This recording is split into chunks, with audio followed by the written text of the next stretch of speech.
টানা বৃষ্টিতে দেশের বিভিন্ন জেলায় জলাবদ্ধতা তৈরি হয়েছে।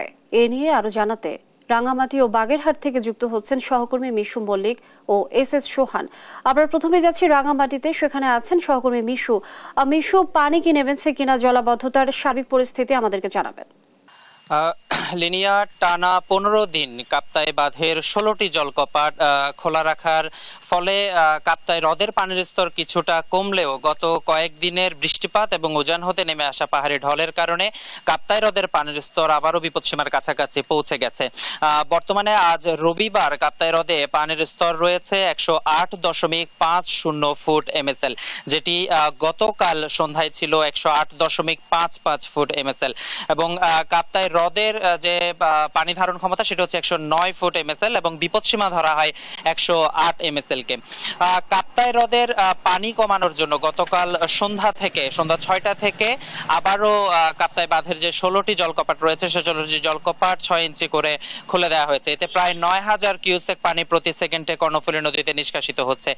পাশাপাশি কাপ্তাই বিদ্যুৎ উৎপাদন কেন্দ্রের যে 5টি ইউনিট রয়েছে সে 5টি ইউনিট সম্পূর্ণরূপে সচল রেখে 212 মেগাওয়াট বিদ্যুৎ উৎপাদন হচ্ছে এবং এই 212 মেগাওয়াট বিদ্যুৎ উৎপাদন করতে গিয়ে প্রতি সেকেন্ডে 32,000 কিউসেক পানি কর্ণফুলী নদীতে নিষ্কাশিত হচ্ছে। আমরা কথা বলেছিলাম কাপ্তাই পানি বিদ্যুৎ কেন্দ্রের ব্যবস্থাপক এটিএম আব্দুল জাহিরের সাথে। তিনি আমাদেরকে যেটি বলছিলেন যে গত 25শে আগস্ট সর্বপ্রথম এই বছর এই মৌসুমে সর্বপ্রথম কাপ্তাই বাঁধের জলকপাটগুলো আসলে খোলা হয়, যেটি 9 সেপ্টেম্বর পর্যন্ত টানা 15 দিন খোলা থাকে।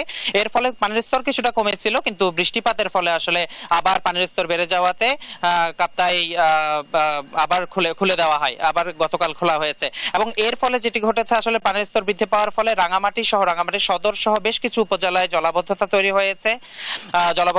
হয়েছে। বর্তমানে 9200 পরিবার জলাবদ্ধ আছে বলে আমাদের জেলা প্রশাসন সূত্র জানিয়েছে। আমরা এই পর্যায়ে চলে যাব বাগেরহাটে, সেখানে রয়েছে আমাদের সহকর্মী সোহান। আমরা তার কাছে চলে যাচ্ছি। সোহান, টানা বৃষ্টিতে বাগেরহাটে জলাবদ্ধতার সৃষ্টি হয়েছে। মূলত শুক্রবার রাত থেকে এখন পর্যন্ত কিন্তু বাগেরহাটে বৃষ্টি হচ্ছে, কোনো প্রকার আর বৃষ্টি থামার কোনো লক্ষণ নাই।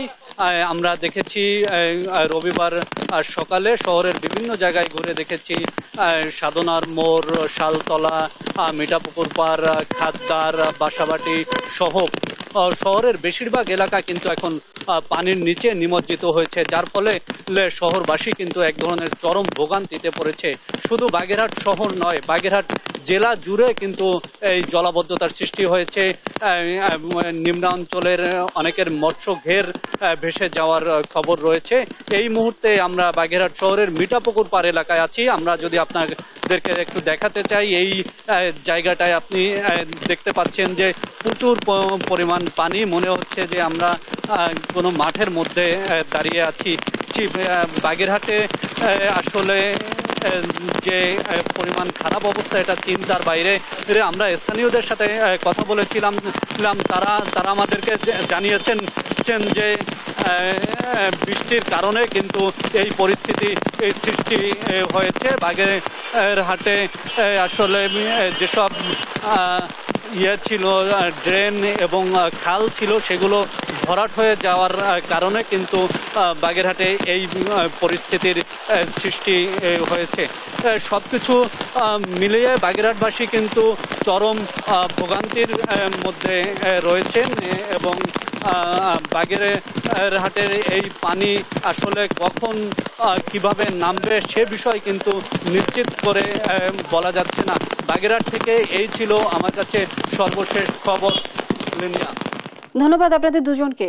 দর্শক, রাঙ্গামাটি এবং বাগেরহাট থেকে যুক্ত ছিলেন আমাদের সহকর্মীরা।